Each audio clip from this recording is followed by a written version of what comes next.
안녕하세요. 오늘도 말씀과 함께하며 말씀이 양식이 되는 하루 되시기를 바랍니다.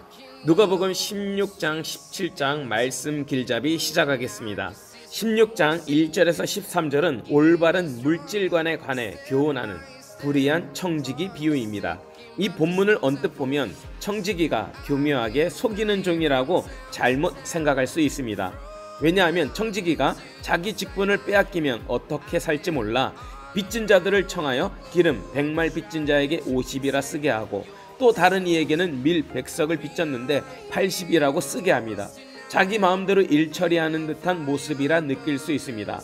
그러나 그 주인은 이 종에게 어떻게 말씀하시는가 하면 주인이 옳지 않은 청지기가 이를 지혜 있게 하였으므로 칭찬하였으니 이 세대의 아들들이 자기 시대에 있어서는 빛의 아들들보다 더 지혜로움이니라 라고 말하게 되죠.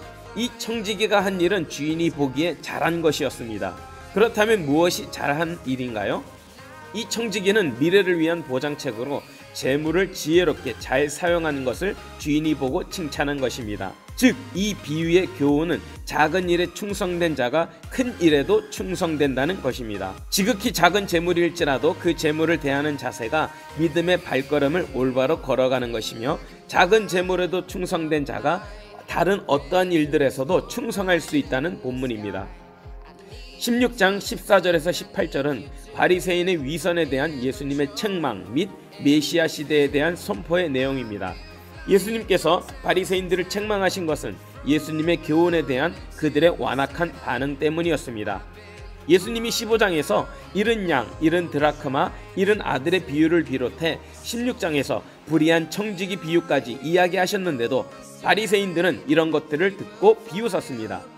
바리새인들은 예수님의 잃은 것들에 대한 비유, 재물에 대한 비유를 모두 거부하였던 것이죠. 바리새인들은 자신들의 편견과 고집으로 말씀을 깨닫지도 못하고 배격하는 모습을 보이고 있었습니다. 16장 19절에서 31절은 부자와 거지 나사로의 비유입니다.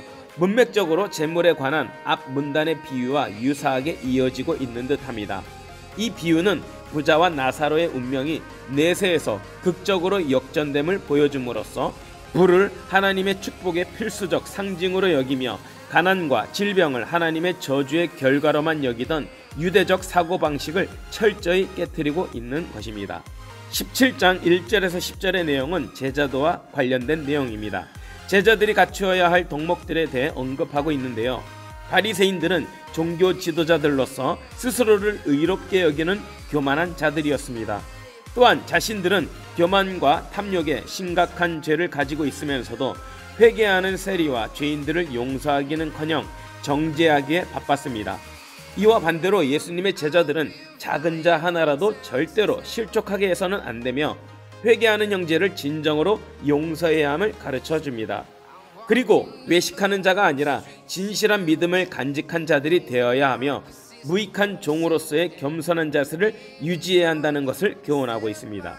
17장 11절에서 19절은 이스라엘 골짜기를 여행하시던 예수님께서 10 문둥병자를 치유해 주신 사건을 기록합니다.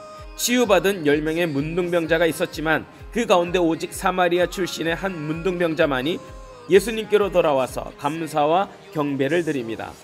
이에 예수님께서는 이 이방인 외에는 하나님께 영광을 돌리는 자가 없다라고 말씀하십니다. 이 본문은 우리에게 두 가지를 말해줍니다. 첫 번째로 하나님의 언약을 먼저 받은 유대인들이 주님께 순종하고 감사하지 않는 반면 오히려 이방인은 주님께 감사하며 경배함으로 결국 최종적인 구원을 먼저 얻게 될 것입니다. 두 번째로 많은 사람들이 복음을 주시는 주님의 사랑과 구원의 가치를 깨닫지 못함으로 주께 나아오지 않음으로 인하여서 극히 일부의 사람만이 주님의 복음의 참된 가치를 깨닫고 주께 나아와 구원을 얻게 되는 것입니다. 17장 20절에서 37절은 하나님의 나라가 언제 임하게 될 것인지에 대한 바리새인들의 질문에 대해 예수님의 답변하시는 내용입니다. 하나님 나라 자체이신 예수님께서 이 땅에 직접 오심으로써 하나님의 나라가 영적으로 이미 임하였음을 선언하십니다. 이 본문을 통하여 예수님은 말씀하시죠. 예수님이 다시 오실 인자의 날을 보기 위하여 믿음의 자세를 잃지 말며 완성될 그 날을 사모하며 기다릴 것을 예수님께서는 말씀하고 계십니다. 누가복음 16장과 17장을 읽으시면서 완성될 그 나라가 임할 때까지 작은 것에도 충성하며 믿음의 자세를 잃지 않고 살아가시는 여러분 되시기를 바랍니다. 감사합니다.